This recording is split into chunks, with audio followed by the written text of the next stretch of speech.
And we're singing. We're singing. Dun, dun, dun, dun, dun.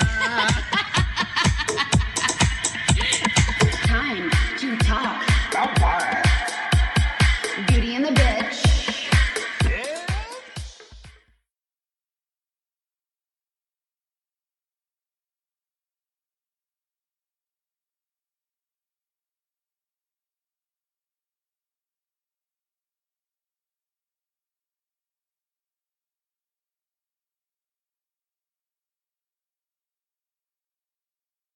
Dun dun dun dun dun dun dun dun dun dun. Da da da da dun dun. Whoa. D. Like, literally, like, what the fuck was that? What the fuck? What the fuck are you coming at me for? I was just humming the Star Wars theme song. Yeah, because we're doing a Star Wars you episode. were the first part, and then some other bullshit happened. Dun dun dun dun dun. Dun dun dun dun dun dun. It's just like I can't be the only one who hears that it's wrong. You know what I mean? I think that you need to get your hearing checked. You know, I will say I have had a bad earache for a while. That could be it. That could be it. Maybe it's the fact that there is a wooden spoon handle literally protruding from your ear. No, I put that there. That was on purpose. Oh, to massage your eardrum? Yeah. You're such a smart. Yeah, everyone's so smart. Welcome back, everyone, to another episode of... I almost said Let's Queer Witcher 3. That's funny. To another episode of Beauty and the Bitch. I'm Mick. And I'm smart. Factual. And today we're kind of doing a dual episode in a way. Ooh. We're going to fight. If we were going to fight, you would already be finished. Whoa! Yeah. You wouldn't even wait for the Mortal Kombat guy to come in and be like, finish her! Absolutely not. I am all dirty fighting, no style. No babyality? No, well... Yes. Yeah? Yes, a babyality. So, we're talking about both Solo, which is the upcoming Star Wars sequel movie. Solo, a Star Wars story. Oh, okay. Solo, a Star Wars story. But we're also going to talk just about sequels in general, because they're such a huge part of our landscape these days. Sequel culture, we are drenched in it. Every time I hang out with you, I'm like, this is just a sequel of last time. Yeah, but in like a good way. Well, like it kind of is, because we get together once a week to do a podcast, and it kind of continues the narrative. Yeah, you know what I mean? And sometimes it goes on for too long, and the jokes get stale, and you're like, I've already seen this episode, and like, oh my god, what are you wearing? Why's your hair stolen like that? No, why are you coming for me with my hair in a clip right now? I actually was being Morgan's from your perspective. Fiery. Oh, okay. Oh, well, in that case, yeah, your hair looks horrible. No! I misunderstood. I had to double low. It looks really good. Thank you. You're welcome, baby. Okay, so speaking of sequels, how about this? I've got 5 definitions for you, Morgie. Okay, the thief and the friend. I might be drunk. Is that a Chinese folktale? The Thief and the Friend? Oh, it is now. I wrote it. Oh, it's on sale now on Amazon. That's definitely an example of appropriation. Just so there's no doubt in my mind. Okay, so the 3 things... No, there's 5 things. So 5 things I have definitions for. I love it. I love definitions. I'm going to tell you the 5 things, and I'll read a definition, and you see if you can connect it. Okay? Oh, God, so you have to remember these things. Okay. So sequel, reboot, revival, remake, and reunion. Reunion. Got it. Okay. That's like when your mama was married to a man, didn't work out, but then they get back together, they their union. Yes, and when that happens, you're kind of happy because your new stepdaddy gives you all of his aluminum cans, and you can crush these suckers down, take them down, get some money for them. You can also smoke out of them. Ooh, that gives you lung cancer, girl. R.I.P. Oh, okay. First definition. A new production of an old play, quote unquote. It's when they re-put up something and it has similar cast, similar themes, similar plot. I'm going to go with reboot. Incorrect. What? Yeah. Hold on, let me second guess. Right? Okay. It seems like Well, it seems like revival would be the thing, but they don't. But in TV, revival's a different definition. No, I think like Roseanne is like a revival. Yeah, or like Gilmore Girls: A Year in the Life is a revival. We're gonna get back to that. We're gonna get back to that. Okay, so I should say before we go any further, these are all very contentious. Okay. You know what I mean? Like, people reuse them and misuse them. And... I can see revival for that definition. Okay. So, at least oh my god. The things that I was looking at, pardon my crinkly pillow, the things that I was looking at said that, like, Roseanne is a revival. Because it's essentially the exact same show, just brought back. Yeah. You know what I mean? Yeah. Okay, so, next up. A distinctly new version of a franchise. For example, Spider-Man. Well, then I guess that's reboot. That's a reboot. Okay. Yes. I kind of did you dirty. I didn't mean to. I was just trying to go randomly. But once you hear reboot, you're like, yeah, she's a reboot. Yeah. But people online be calling all kinds of things reboots just because it's like a hot term right now. It's like the name Mick Parker. It's like it's on everyone's lips, you know? So, but... Only if you, like, get really good at SEO is that even a possibility. Okay, next up. To film again, quote unquote, a script. Okay, is that remake? That is a remake. So would it be kind of like a shot-for-shot situation? Very similar. I think the idea is whether it's like a play, a TV show, or a movie, if you literally take the exact same script and don't change it, but maybe there are different people, you might do different lighting, but it's essentially a remake. And it's supposed to be updated with new actors, but essentially the same play in every way. So, like, there was a remake of Hitchcock's Psycho. Yes. That was, like, shot for shot. Yes, and that's one of the few actual, like definition-wise remakes. Yes, they're actually super rare, because why... Because how often do we do that? Boring. You know? Okay, so next up, this is a word that has a lot of online buzz right now. It's essentially like a hurrah for a cast. It's a limited run. They all get back together and kind of come back to their characters' lives, but it's limited in its nature. So that must be a reunion. That's a reunion. Uh-huh. Do you have an example of, like, when has that happened? Well, the things that I saw online, and we could possibly debate this, the Gilmore Girls, A Year in the Life, is supposed to be a reunion, as opposed to a remake, revival, reboot, or sequel. See, now that's interesting because all the marketing I saw for it labeled it as a revival. Mm-hmm. But I say a revival, a new production. Well, I see, because it was technically limited, but there's buzz of maybe additional seasons, but probably not because of Alexis Bledel. Oh, but I like her so much. Yeah. I mean, I don't know about that show, but I will say, no spoilers, but I did just watch the first two episodes of Handmaid's Tale. And she may or may not be part of it. She is. She may or may not be. Who knows? She doesn't do a lot of work, and she's like a very private person. So I think it was kind of difficult for them to even get her to sign on to do the reunion or whatever the fuck it was. So I just think it'd be, and they couldn't do it without her. It could not be done without her. Totally. No, it would be useless without her. She's kind of the heart of that show, right?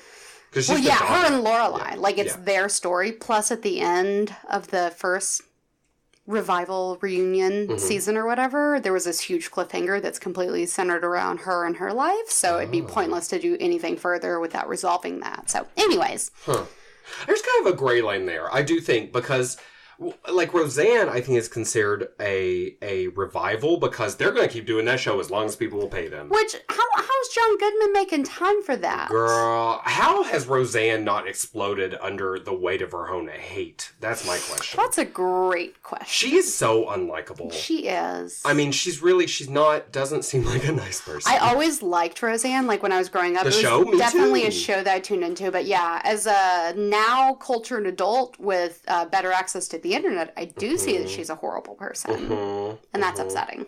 It is upsetting.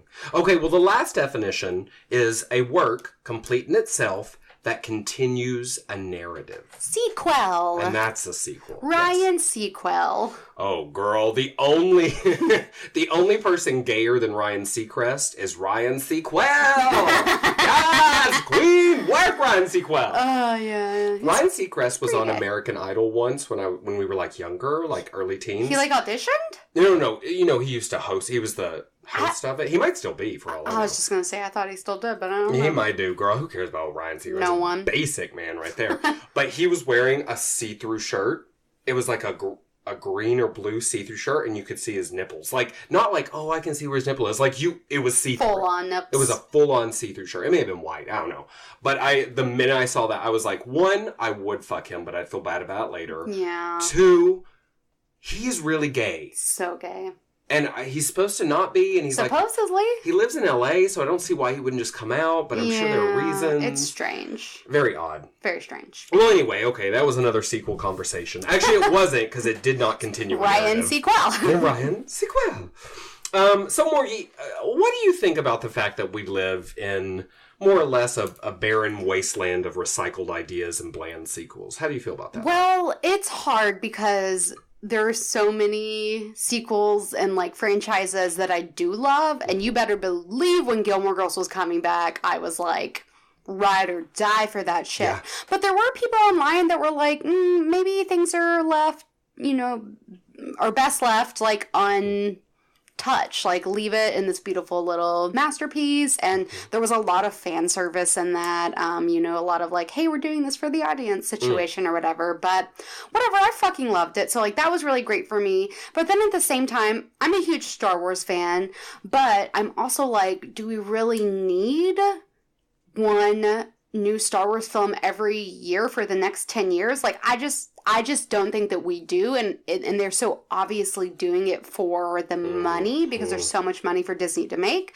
And so that's upsetting. And then also when things are just constantly being remade, like the recent Murder on the Orient Express, just as an example. I mean, shit like that's happening all the time. It's kind of like, do we really not have creative writers with good ideas out there? Because I know that we do. I know that definitively we do.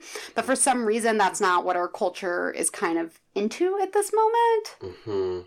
So that sucks. This conversation makes me think a lot about, that episode of Ready Player One came out maybe a couple months ago now when people are hearing this. And we both like Ready Player One, but that book is such and the movie, I assume too, is such a nostalgia bomb. That's the thing, is like, nostalgia is such a huge thing. We love seeing characters come back and situations come back that remind us of our youth or something we loved when we were younger, whatever like that. But there is that question of like,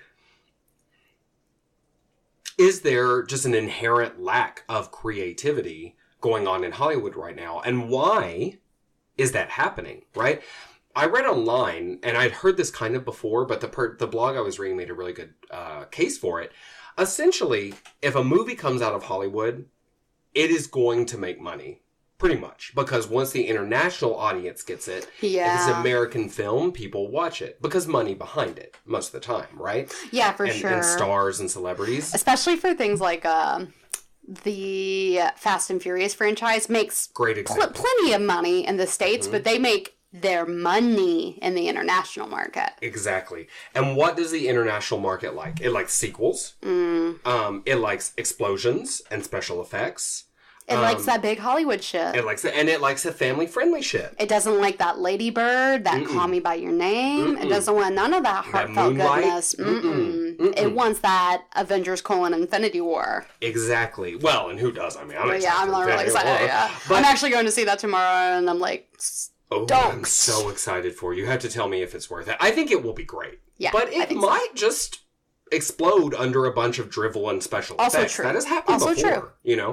But I think one of the best examples of like worse sequels, especially sequels that do well with international audiences, are the Transformer sequels. Oh, God. Because especially that shit's a pile of literal garbage. Horrible. Like, very little acting of note, very little plot of note. Y'all, and they got Mark Wahlberg up in there. Girl. It's too much. It's too much. There are so many explosions in the Transformers sequels, also in the first one, but that one at least had a bit of a plot, that literally after a while, you're watching like 14 city blocks explode, and you're just munching popcorn. You're like, it's just, everything's exploding. There's nothing is not on fire. Oh my God, it's so excessive. That's such a great example. Ugh, thank you. You know what else, though, I think that might be a good example? Do you remember X-Men Origins Wolverine? Do you remember that first Wolverine movie? Yes. It was horrible. Wasn't Deadpool in that movie? Yeah, kind of. Except they sewed his mouth shut. Our first look at Ryan Reynolds as Deadpool, he's a completely different person now in the new reboot or whatever. Well, I mean, there might be a comic, I don't know all comics, obviously. I'm not, who's our PhD comics friend? Dr. Andrew Friedenthal? Yes, Mr. Andrew. Doctor. Nurse. Okay, Whoa. Oh, I know, right? I'm not Andrew, so I don't essentially know if there's ever been a comic book series in which Deadpool cannot speak and has, blades that come out of his forearms. I think the not speaking thing was a thing, because I remember at some point some friends talking about that, and I think that definitely was a thing. But what a weird thing to do. You know what I mean? Exactly. It's like that weekend that you were an exotic dancer. Okay. I'm just saying, you were fine at it. I don't think it's your number one career possibility, but we just don't talk about it that much. Yeah, you were great. Thank you. You're welcome. I only threw it 4 times, and I think 3 of those was because of the alcohol. Probably. And the Jello shots, girl. They could handle those Jello shots. Whoop, whoop. Yeah. Wibbly, wibbly. Whoa. Is that my body? Jello. No, it was the Jello. What about Disney sequels? Those are pretty notorious. Well, it's interesting because coming up this summer, we have The Incredibles 2, which is a really anticipated Disney sequel. So sometimes they give you too much of stuff all at once, and then sometimes they spread things out so far that you just can't wait to get the next one. And actually, well, this is hard because some stuff like Star Wars now belongs to Disney, so that's a separate thing. But a lot of Disney sequels seem to be good a lot of the time, right? Like Toy Story 2 and 3 were really well received. Oh, and Toy Story 2 is one of the best sequels, I think, of all time. Yeah. People are pumped about Incredibles. Other instances where it doesn't go so well generally will either go straight to video or be less than... I think advertised. Pretty much all the quote-unquote princess classics. Their shit never makes it. Did you ever see Pocahontas 2? No.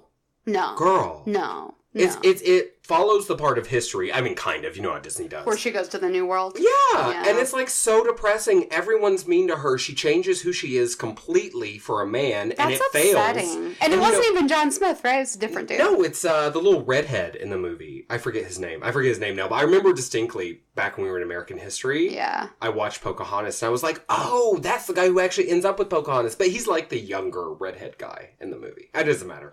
He was a tobacco farmer, I think. But the point is, in real life, going to England was not a plus for her. She was kind of a dignitary, but then she immediately caught pneumonia. Not immediately, but after years of being talked down to and treated badly, she gets pneumonia and dies. We didn't need a Pocahontas sequel. Hell to the no! Or if we do, why don't we we could...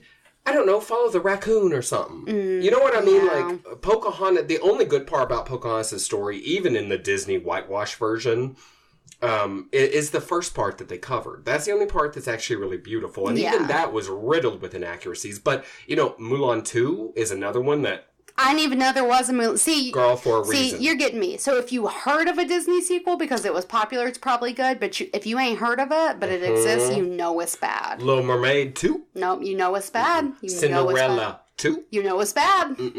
Sleeping Beauty 2, she sleeps again? Whoa, that bitch needs to quit eating melatonin. I know, it's so sad. Somebody gave her those Xannies, I know. I saw this Sleeping Beauty meme recently, the one where the 3 fairy godmothers are surrounding her looking concerned and she's sleeping and she's got her hands crossed, and the meme was when you don't make it out after pre-gaming because you drink too much, and all the little fairies were like, bye girl, we'll miss you. I've definitely been her. It's too real. What about, since we're doing Star Wars, what about Phantom Menace as maybe not a horrible sequel, but certainly one of the most disappointing? So, Star Wars is doing this really interesting things because this solo movie is going to mark the 5th prequel to the original series, and then there have been 2 sequels, technically, because of Episode 7 and Episode 8, which was the last one that came out.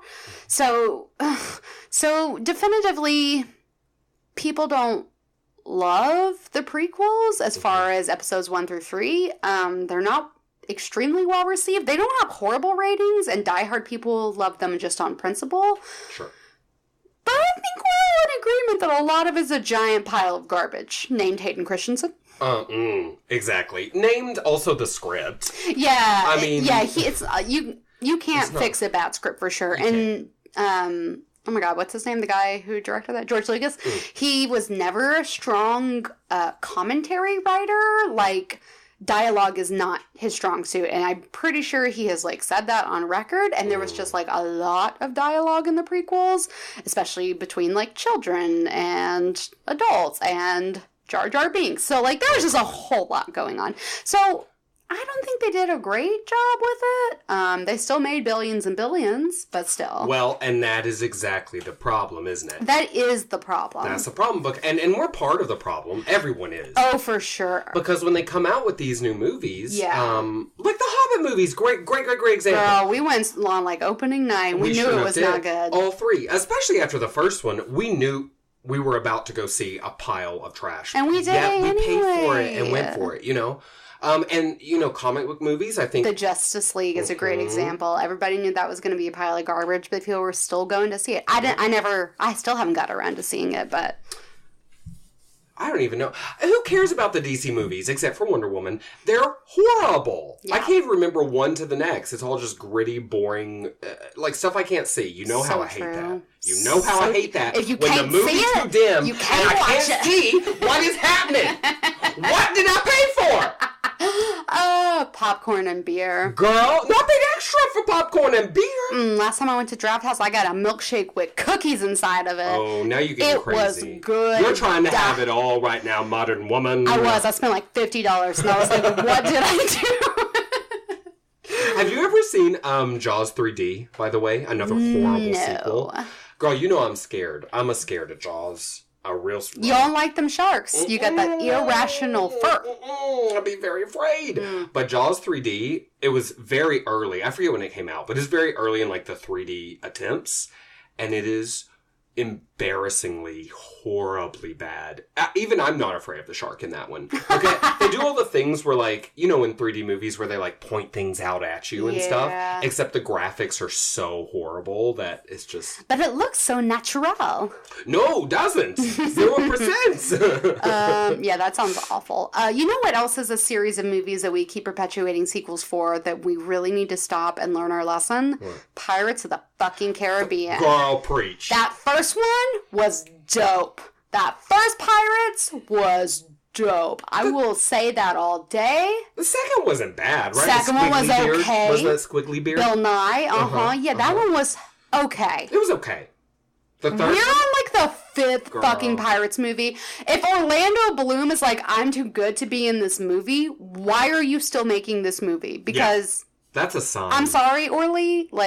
You got better things to do with your time than be in episode 6 of Pirates of the Caribbean? Well, and here's the other thing about that. It's, Johnny Depp is not in favor with anyone these days. No, well, yeah, for a lot of reasons, but man, has his acting career taken a shit show. I don't know what's happened to him. Maybe he just tried to do too much. Too many sequels and too many Tim Burton films are essentially the same film. And, I used to love he made a lot of good movies. Girl. In that middling portion of his career, Crybaby to I love Crybaby. To the early 2000s maybe. That was his sweet spot. He was crushing it. So see, that's one of the ways that they get us into sequels, right? Is they keep the cast or they get an exciting new cast. But that's when they introduced Dwayne The Rock Johnson into Fast and Furious. I was we're getting turnt. They knew what they were doing. I wasn't They knew upset. what they were doing. Jason Statham? Okay. Girl, Jumanji 2, Enter the Board Game. My money. They did. That you literally are so poor now. Yeah. So, okay, so we've talked about a bunch of horrible sequels. We might also mention, like, the Spider-Man where he gets emo. You know, the emo Venom. Spider-Man? Uh-huh. Yeah. By the way, they're bringing back. But I think the new one's going to be better. I think they just released a trailer today or something. People are talking about, I haven't seen is Tom Hardy Venom? Yes. Which tracks because he only does movies where you can't see his face. Oh my god, just those lips, girl. Yeah. That Venom mask is going to go up. I literally have my eyes closed. I'm imagining it. And you're going to see those lips emerge. Does have a nice He's mouth. so beautiful. Does. Yeah. Oh.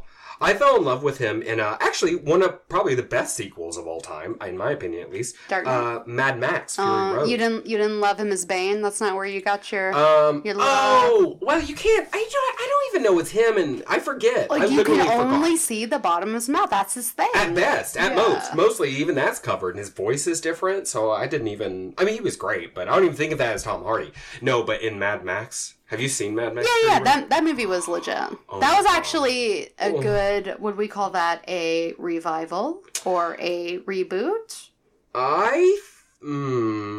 Does it come... I thought of it as a sequel, but does it continue the narrative, though? I can't remember where the Mad Max narrative ended. I mean, it's in the same world? It's definitely in the same world. Wait, is he Mad Max? Is he supposed to be Mad Max? I think so. Okay. Yeah. So maybe then it would... a reboot, maybe? Yeah. Like a distinctly new version of a franchise? Fuck, I don't know. See, it's very confusing. But he is much better looking than Mel Gibson, so that was an upgrade. Girl, and less anti-Semitic, hopefully. For sure. Well, who knows? Yeah. Also... Furiosa was like the queen of that movie, so girl, all day. Doesn't she get an arm chopped off or something at some point? No, something gets chopped off of her. She's chopping things off of people. No, she gets something chopped off and keeps going. Is it her hair? Oh, did she lose a finger? Oh, maybe it's just a finger. I do. I distinctly remember. I watched that on the top deck of a cruise ship with my older sister Miranda, who I love. Hi, Miranda. And I remember when something got chopped off or something bad happened, and I was like, girl, I would be finished for life. I might not be dead, but I would not get up out the sand again. I promise you that. She's a bad bitch. Oh, she's the best. Yeah. I think she's the real hero of that movie. Oh, she is for sure. That's like probably my favorite Charlize Theron role that she's ever done. She's such a boss bitch. Did you ever see Aeon Flux? Yeah, that was good. It was okay. I randomly want to rewatch that movie because I feel like there are, and I've watched it quite a few times, I feel like there are secrets I'm not grasping. Every time I watch that movie. Does that make sense? Yeah. Like, it's really beautiful, but I'm like, what's the point? Why does that lady have hands on her feet on her hands? I don't get it. Oh, that's very confusing. Charlize Theron, also good in Atomic Blonde. Oh, which I have not seen, but I want to. And Monster, which I just rewatched. She was... Oh, God, why would you rewatch that? You know, I have a love... Do you hate yourself? Yes. Mm-hmm. Yeah. Well, actually, I mean, no, I don't. But actually, that white trash... community. It's kind of the same reason I sometimes rewatch Boys Don't Cry, another crushing movie. God. But I see the communities I grew up in that extreme poverty and desperation. That's why I can't watch it. It's too sad. Well, girl, that's just because you're monstrous. No, that's why. I'm not. She's the monster. No, she's not a monster. She's just a person. That's the whole point. No, I love it. Plus, there's lesbians. Well, both of those are queer too. So she's a lesbian in Atomic Blonde. Another reason to see it. I actually want to see that in theaters. Or she's at least like bi. Anyways, you'll be into it. Oh my god. Yeah, Monster is great. She was fantastic in that. She's a great actress anyway. Yeah. Mm-hmm. Well, okay, so anyway, there are good sequels though, right? I mean, we mentioned some Terminator 2 Judgment Day. Hell yeah. Great sequel. The villain suddenly becomes the hero. How amazing. Solid. Right? Aliens. Yeah, with the S. You just add the S on the end. Which I haven't seen Aliens. Have you seen Aliens? So here's the thing is Aaron says that I've 100% seen all of the Aliens and all of the Predator movies, and I can tell you 0% what any of them are about. Is that college haze? I did smoke a lot of weed. Yeah, you surely did. Yeah. So I'm going to go with I did see it. And I think there were some aliens, and I don't know who won. At the end, I have no idea. But I'm thinking the aliens won because they went on to make Aliens versus Predators, so we didn't kill them all. They're not dead. It wasn't Schwarzenegger in Predators. Now, I disagree. I think I did not see Predators. I'll tell you one thing for certain. I've seen Alien like 40 times. I ain't never seen no aliens duel. And I have never seen no Predators. Because his scary mouth that opens up like this, that is very memorable. I never did see that. I did watch Tremors a lot.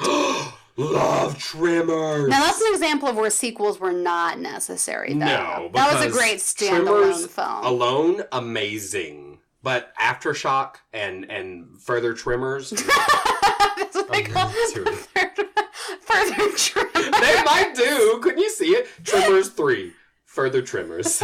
I wish, like, subtitles would just be so real with you. Like, Pirates of the Caribbean 6, still going. This one's for the Chinese market. Well, exactly. Chinese market's huge. You know, that's the reason a lot of people said that Dumbledore, I think I said this in an early episode. They killed him to recast him? Actors. Whoa. No, it's not true. Fake news. Okay. The Russians probably are. It's true. No, that's why they were saying Dumbledore's not going to be queer in the upcoming... Because of the Chinese market. Because there's so much money there and they don't want to see, the queer angels. God, and once again, I saw another trailer for that recently, and it's just deeply upsetting to not think about Jude Law's beautiful mouth kissing the mouth of someone else who should have been cast as Grindelwald. That's not Johnny Depp. Definitely not Johnny Depp. Like anyone else, honestly. Like, he's such a gross Grindelwald. It's gross. Like, Jude Law, beautiful Dumbledore. Can you imagine him being like, hey, Grindelwald? Like, no. First of all, he could do much better. Significantly better. And after all, I'm free. It's okay. I'm better than Johnny Depp. Everyone says so. Some I've heard people are blind and they don't know. Yeah. I posted it and then went back and read it. Anyways, that whole situation's upsetting from many nuanced positions.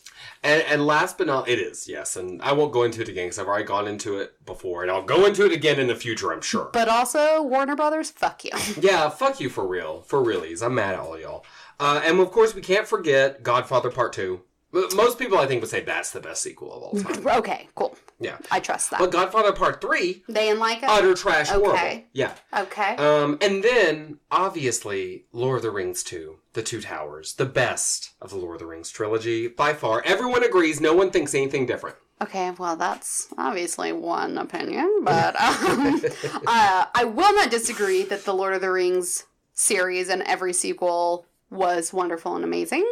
The Hobbit notwithstanding, completely separate situation. Yeah, those were fantastic. So yeah, you're absolutely right. Some of them are number very 2 is warranted. The best. No, that's not. And number 2 is the best.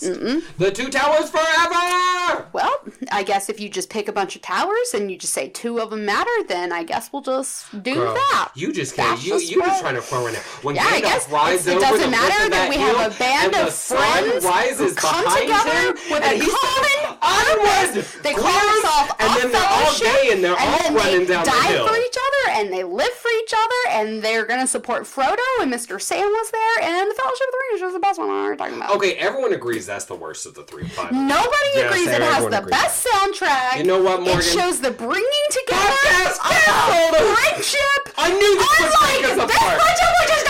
I knew this would break us apart eventually. Whew. Anyway, moving right along. The third one is good.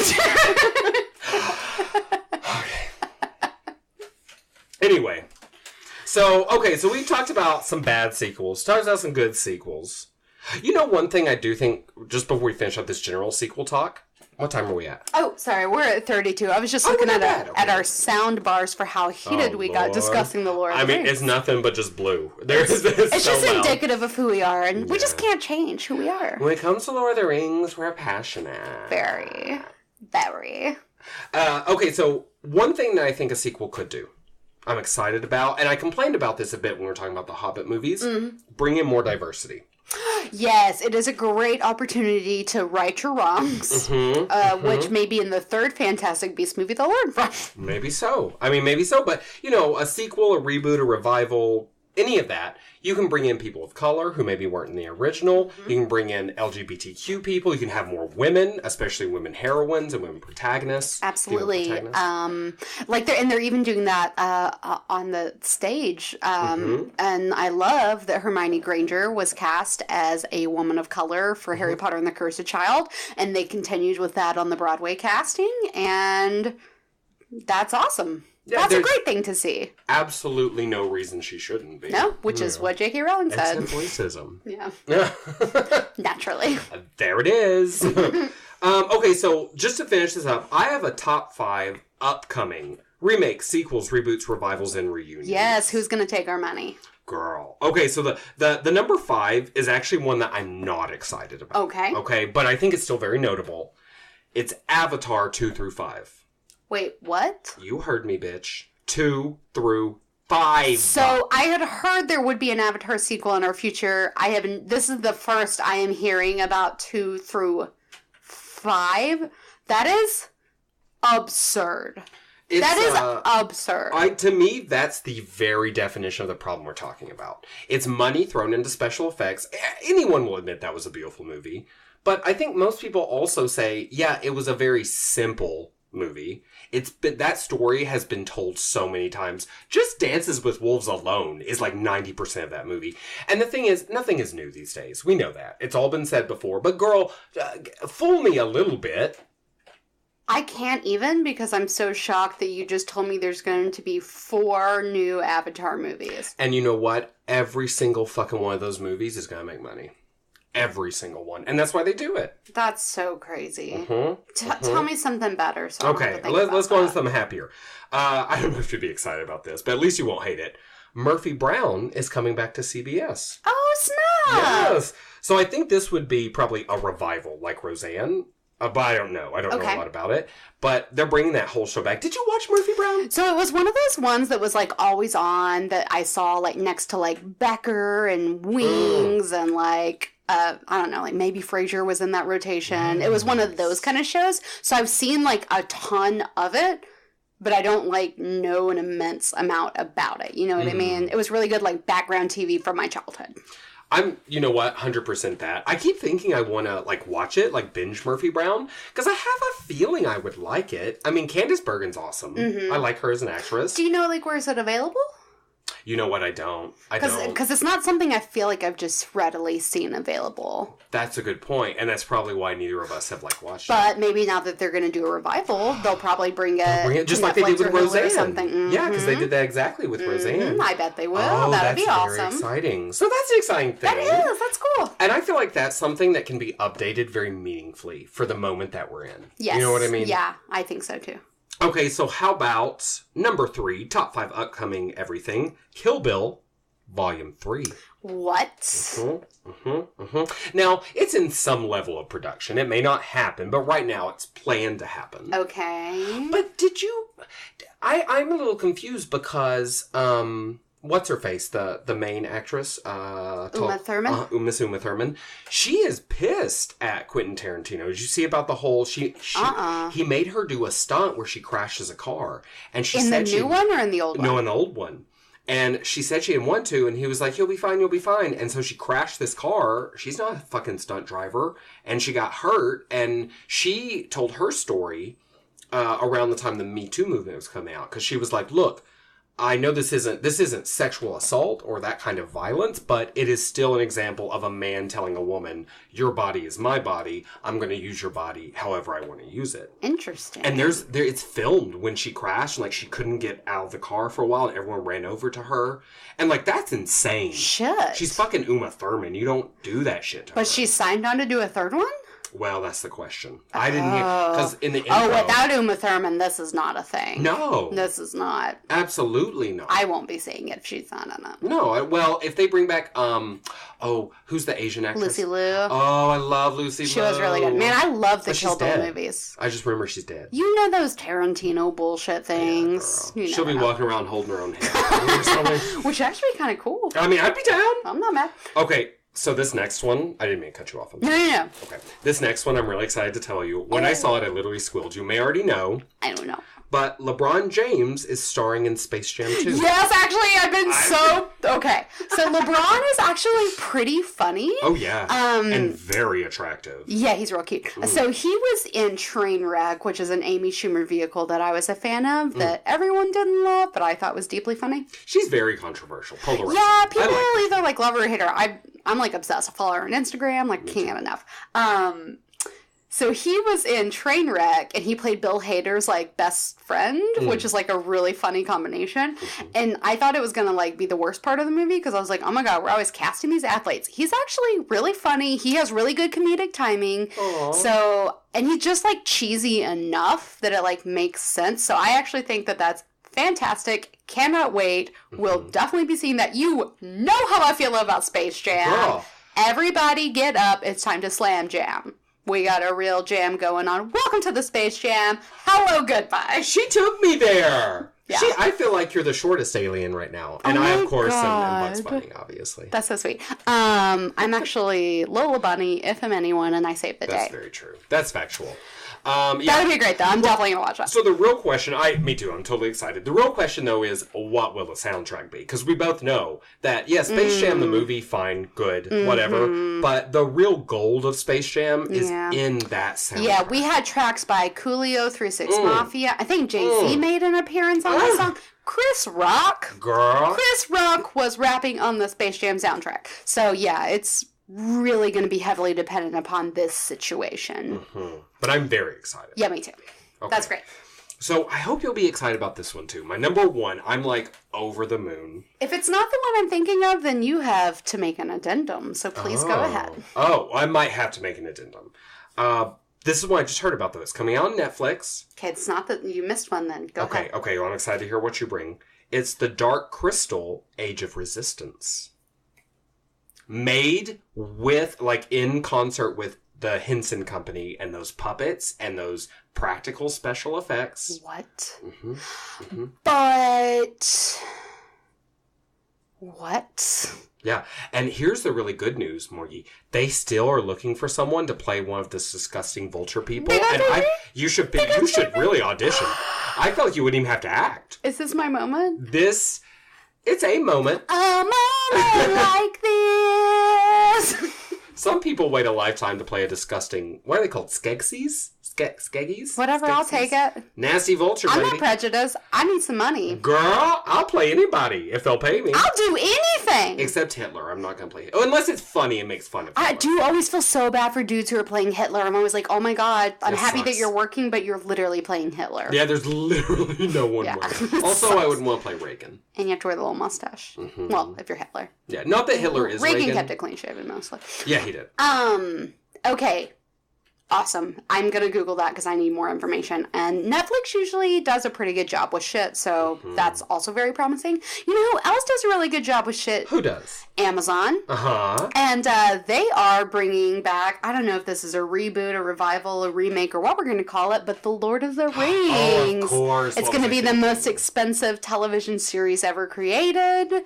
Their budget is insane. Of course, it's going to be amazing. Girl, when that show starts to come out, we're going to have to figure out how we're going to do, because I think we should do like 3 episodes. Like 3 episodes of the show equals an episode of our podcast or something. Because look, we're going to want to get deep in there. Because you know how we be, and we be doing short episodes these days.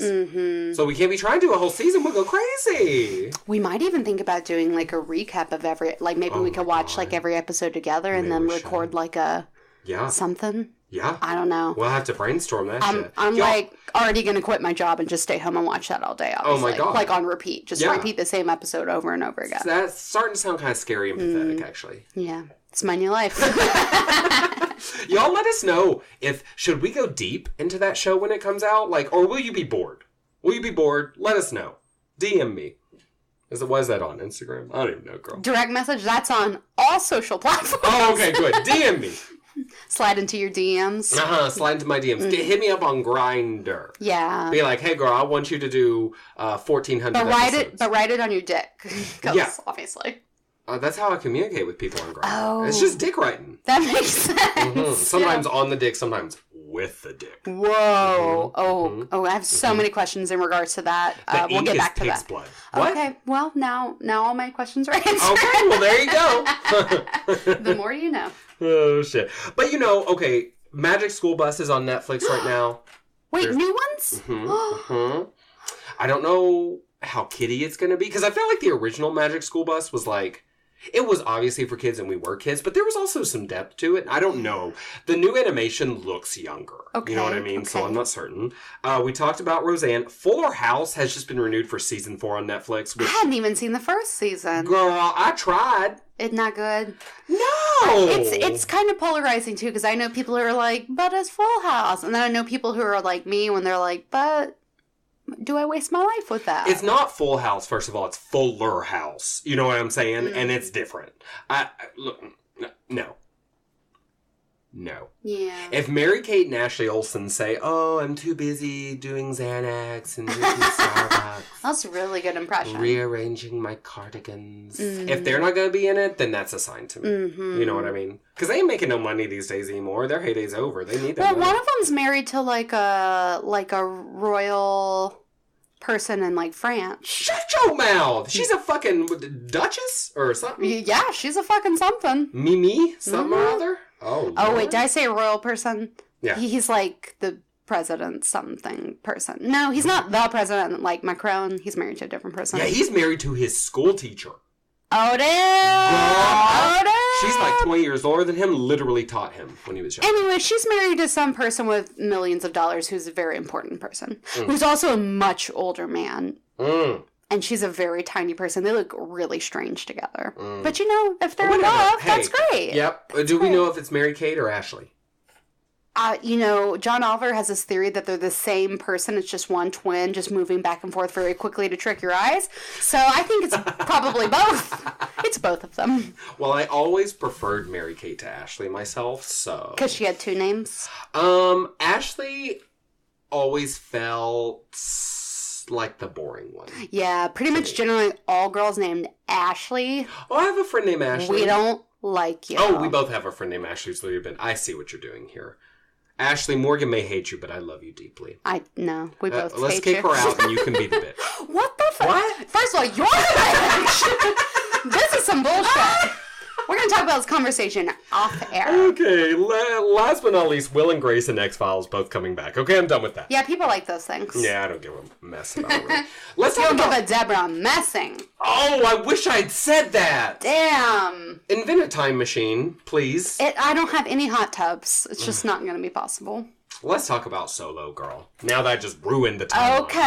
Okay. So a fun tidbit about Solo: A Star Wars Story is that we've already said it's the 5th prequel to the original series that came out. What? I'm so sorry. Can I just tell you? New title of my autobiography, Solo: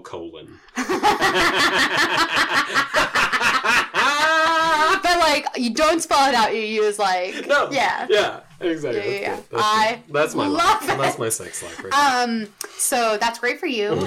And they actually, for the working title for this film, I don't know if they did it to be covert or whatever, but it was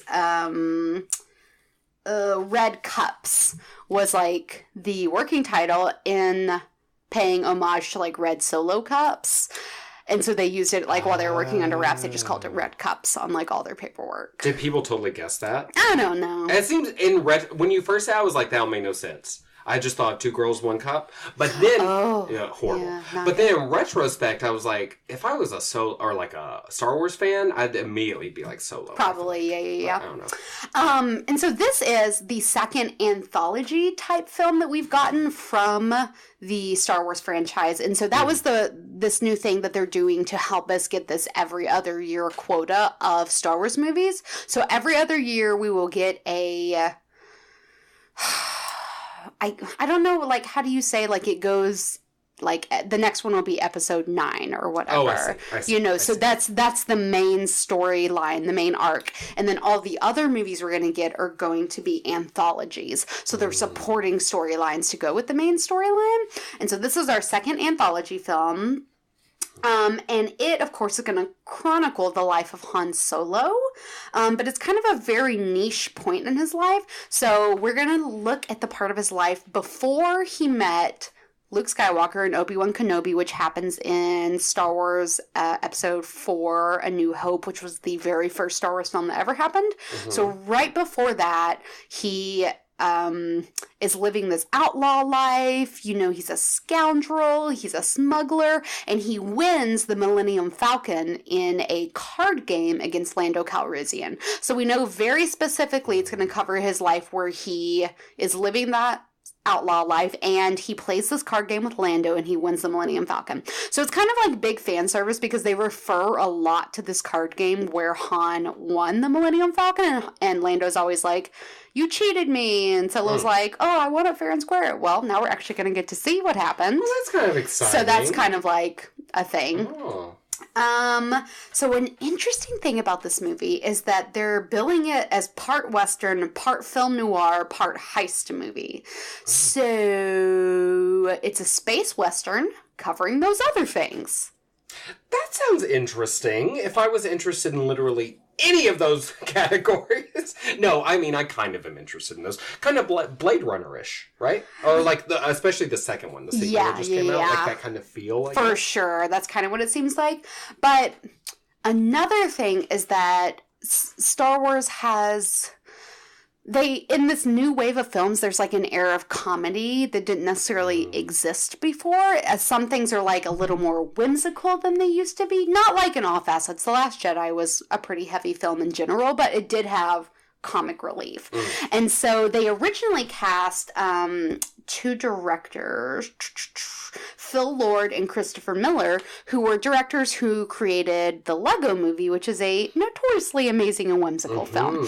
And so they approached the Solo film with a very whimsical comedic approach. And supposedly that's where a big breakdown happened.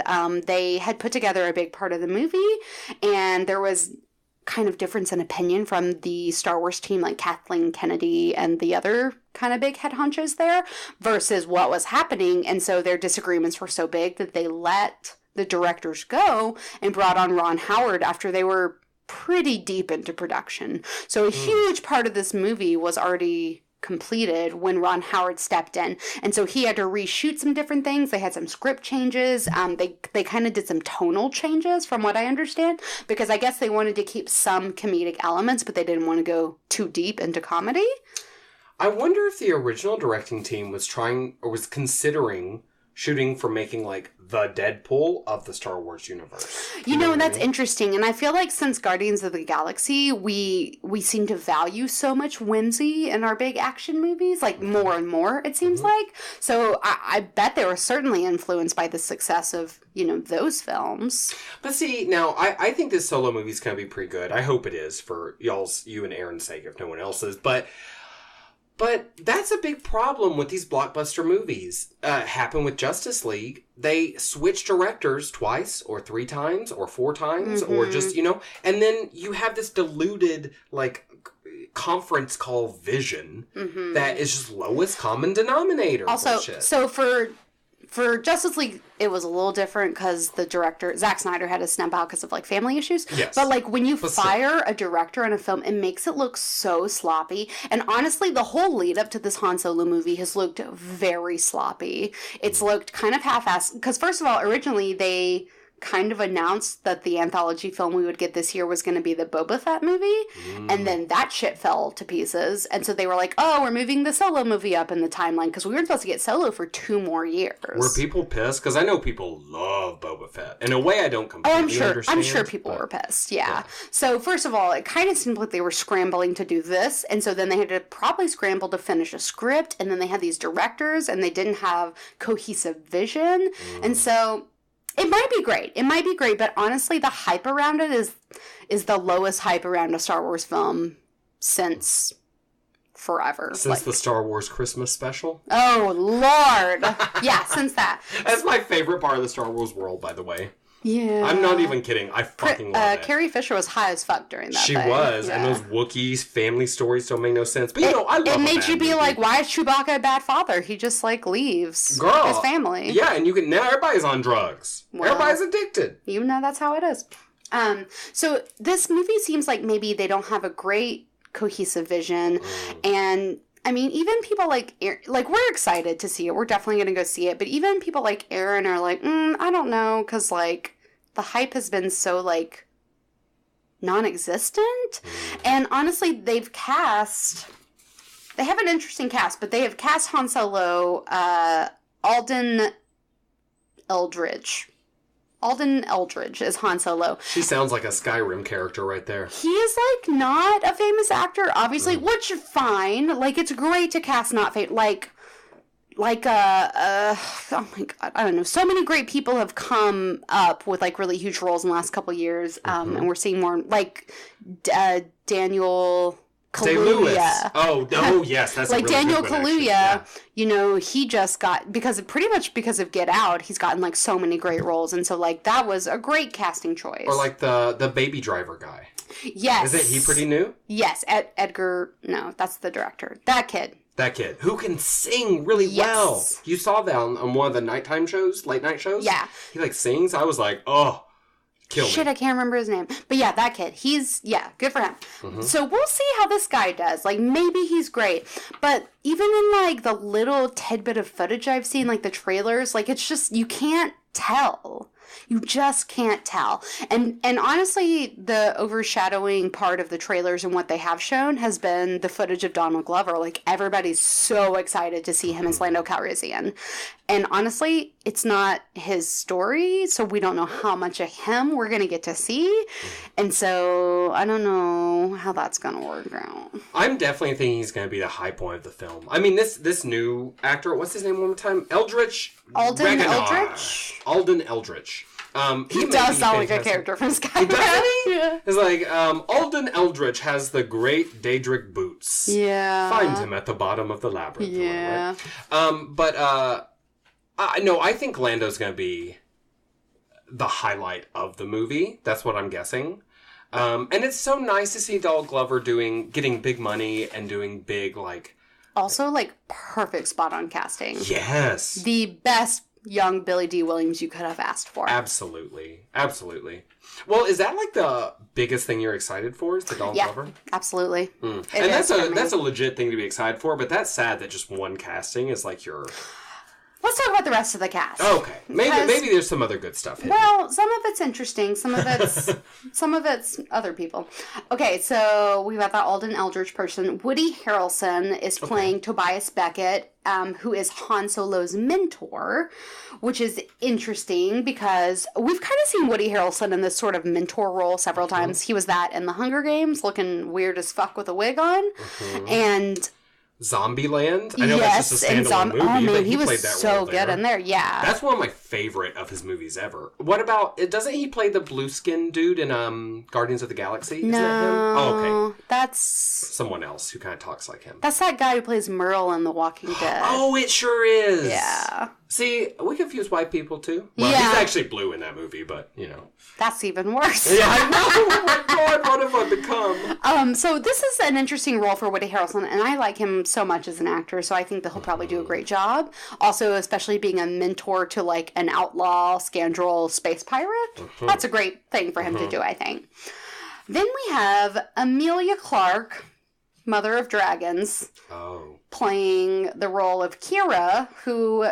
her character has been described as, she has a couple of guises, but essentially she is just fighting to stay alive. She's a glamorous lady in a really sordid environment. You kind of know the glamour is hiding a few rough roads. On her relationship with Han Solo, Emilia Clarke offered that they grew up as comrades, and they grew up as pals, partners in crimes, but there is obviously a romance there. So she's kind of like the leading lady, and I love her as Daenerys Targaryen, the Mother of Dragons. She's so perfect for that, but somehow in every other thing I've seen her in, she has been not good.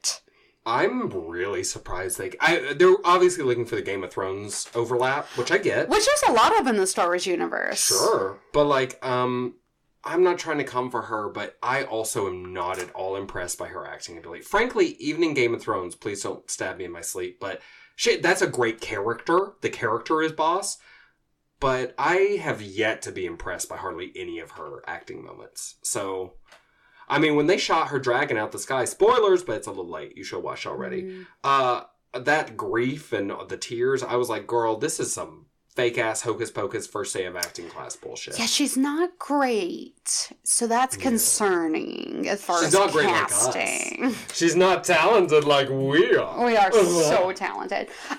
So there has been several Game of Thrones crossover characters in Star Wars universe, but she's the first Game of Thrones character to get a leading role.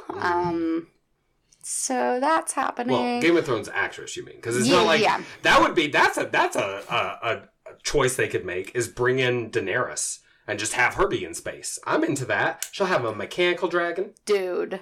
Why not, girl? Don't get me started on some fanfic, because I will go home and I will make this happen. That's that slash fiction, though. Don't lie to me. I know there's going to be some sexual relations. Okay, and then of course we have Donald Glover as Lando Calrissian. Thandie Newton, our girl from Westworld. She's playing a character called Val. Paul Bettany, who I believe is Vision. Oh, yeah, I think you're right. Yeah, yep, Vision in the Marvel Universe. He is also playing a role who might be a CGI situation. It looks like one of those Star Wars-y things. A guy named Jonas Suotamo is playing Chewbacca. Cute. And then we have a crime lord. Oh, no, wait. Paul Bettany's a crime lord. Oh, okay. He was originally cast as... Michael Williams was originally cast and then recast as Paul Bettany. Okay. Half mountain lion, half human. Okay. And then we have Jon Favreau providing the voice for Rio Durant, who I think might be a droid. Since it's just a voice. Part of the Dorito family? Yeah, he's Cool Ranch Doritos. So we've got some known names in there, and then some other interesting actors changing things up. Thandie Newton's a fantastic actress. Love her. So we've got some good things in the mix, we've got some questionable things in the mix, and we've got some brand new things in the mix. So honestly, it's just like a grab bag of like, what the fuck is this movie going to be? I mean, to me, I have to tell you, I'm very excited about this half mountain lion person. We're talking about Skyrim, and girl, that is Skyrim to a T right there. Ansel Elgort. Ansel Elgort, yes. Which I just remembered because let me read you an alternate list of people who they considered casting as Han Solo. Oh, this might make me sad. Ansel Elgort was considered. He would have been good. He would have. Miles Teller. I know that name. What do I know his name? He was from like Whiplash and Did you TV at all? No. I know his name. Oh, it doesn't matter, I guess. Yeah. Miles Teller. Yeah. I hear he's kind of a dick, but who knows? Dave Franco. I can see the stretch. I'm glad they didn't cast him as that. I don't think he can make the crossover into like action star. I don't think he has it. I like Dave Franco a lot, but yeah. Okay, and I don't know any of these other people, so I'm going to just say their names. Okay. Jack Rayner, Scott Eastwood, Logan Lerman, Emery Cohen, Blake Jenner. Well, and don't forget about John Stamens and Simon Bouvier. You're just making up names. No, Reginald Happenstance. Oh, Reginald. Sam Mayonnaise. Yeah. Sam Mayonnaise. He's good, girl. You saw him in that short film. Okay. It was a Doritos commercial. Oh, you know what? Sorry, I'm just reading through my movie tidbits. No. One interesting thing we do learn from this movie is it establishes an age timeline for Chewbacca, and he will be 180 years old in this movie. Girl, in this movie. That's what I read on the internet, so it has to be true. So in Star Wars, he's like 230 years old or something? Well, it's only shortly. The time span is shortly after. But then the time span between The Last Jedi and The Force Awakens is considerable, like 20 years. I hope that this he's like 200 plus. I mean, younger comparatively. Chewbacca, like, instead of just having his hair all down, I hope it's all cornrowed. That would look good. That would be a good moment. They would cowardly lion him up, like, get him in there, like, give him a bow. If I was a king of the forest. Ruff. You got it. I love it. I have a bunch of other shit written down here, but the only other thing that I think is truly interesting is this is the movie in the Star Wars universe that's going to span the longest time frame. Apparently, we're going to cover 6 years in this one film. That is a bit worrying to me. I'm not saying that's bad. Will be bad, But we're talking about grab bag kind of movies. And this sounds like 6 years. This is that drawer in your kitchen where you keep, like, the appliances you don't really use. And, like, the batteries that might be dead. And, like, a turkey baster that doesn't even work. Exactly. No suction. And why do you keep it? You just, like, I might need it. For what? It literally doesn't work, Aaron. Maybe you should throw it away. Girl, the tiny whisk. You're like, why do I need this tiny whisk when I have 3 other whisks that are normal size whisks? But sometimes, like, small things are cute. Okay, I don't keep kitchen implements based on their cuteness. Oh, yeah, me neither. I'm a gourmet chef, unlike you, Morgan. Oh, yeah, with your vegetarian bacon wrap dates. Bitch, those are vegan. You back your ass up. Whoa! That's a whole nother level of good stuff. So, okay, you're going to go see it. I'm not going to go see Solo in theaters, but it's just because I'm over theaters. I'm sorry. Theaters are dead for me. I'm not doing it anymore. Man, during the summer, for these blockbusters, I spend so much money because I love a theater-going experience. And fuck the Alamo Drafthouse and their cookie milkshake, and I spend $50. Fuck them for being so good to you. I really got to get my shit under control. Like, I really have to start eating so much right before, like, force-feeding myself so I possibly, like, so I'm just physically unable to eat more food when I get there. You know what you should do is you and Aaron, this could be a foreplay thing, too. You replay that scene from Matilda where she makes that chubby boy eat the chocolate cake. Yes. And either you'll go to the movie and not want anything, or I'll order a fucking chocolate shake. No, girl, you just had a whole chocolate cake until you threw it I up. should eat it. Yeah, you'll be eating it. I thought you should watch that scene. No, he's going to... Well, that could help, too, because it's disgusting. No, I'm going to be Miss Trunchbull. No, he's Miss Trunchbull. No! You have to eat the cake so you won't be hungry at the movies. I'll think about it. I'm trying to help you out. And I will consider. Worst case scenario, it turns you both on. Because a little BDSM chocolate, and then you guys have sex in that big chocolate cake. Oh, who's going to clean that up? Both of yous are. Ain't nobody else going to help you out. I'm tired of being an adult. I know, baby. It's hard. Yeah. Do you have a plug this week, by the way? Speaking of adulting. Yeah. I do. I would not like to go first while I consider this. Okay, I've got a good one. Okay, oh yeah. So, anyways, Solo's going to be out in theaters, I think, around May 5th. Oh, good. Shit, I didn't even Google it. So it's in the first couple weeks of May for sure. And you're going to love it or you're going to hate it. But either way, you're going to have feelings. We'll see how it goes. We are in this saturated world of sequels. So we're inevitably going to be seeing a Star Wars film every other year for the next 10 years. And that's not an exaggeration. And that's going to be reflected in our episodes. I was just thinking, if you think about, essentially all of the Marvel movies are sequels because they're all in the same narrative. Yeah. And we talk about Star Wars some. And I would say like 75% of the things we talk about are sequels. One way, or, revivals. They're a continuation of a brand, Yeah, they are. It's kind of fucked up, but we have fun. Hey. Hey! What can you do? So, okay, speaking of having fun, I would like to plug a podcast called Ear Hustle. I think I plugged this like last year, but season 2 just came out. And Ear Hustle is a podcast by and about people, men mostly, because it's a men's prison, living in the San Quentin prison. It's narrated and hosted by Nigel Poor, who's just an artist in the Bay Area, and by Earlonne Woods, who's serving a very long sentence in San Quentin.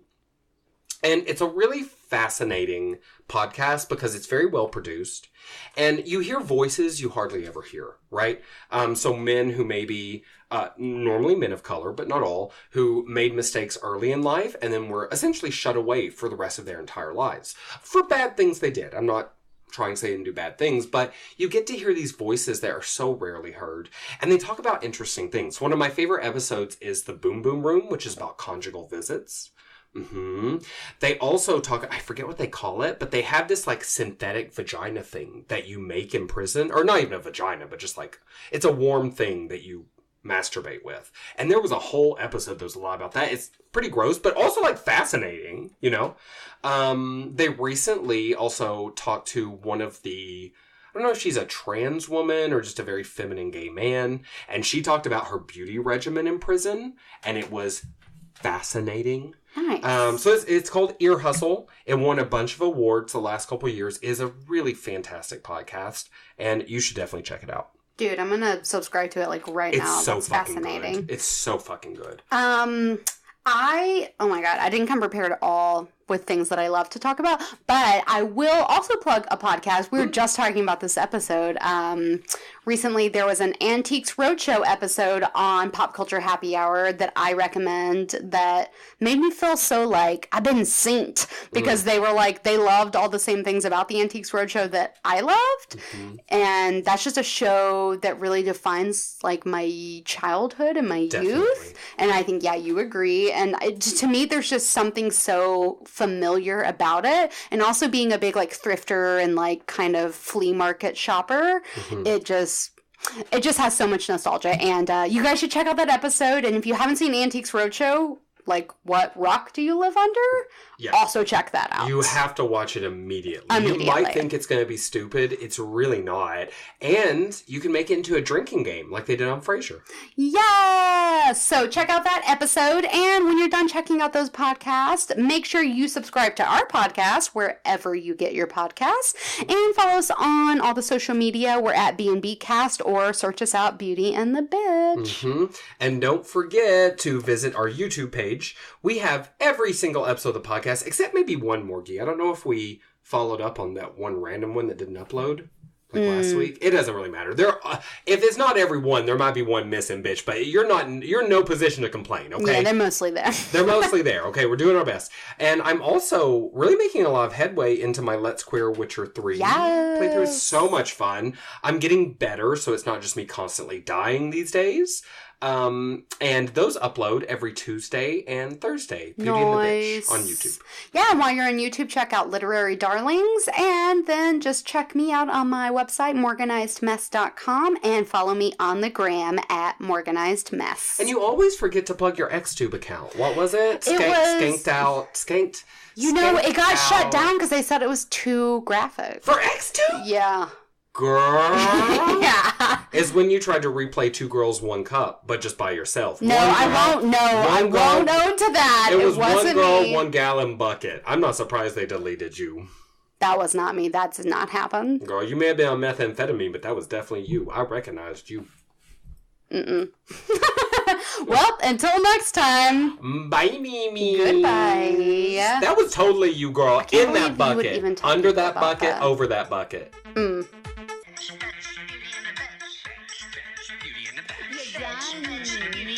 Do you have a home? Beauty and the Bitch. You look. Beauty and the Bitch. Beauty and the Bitch.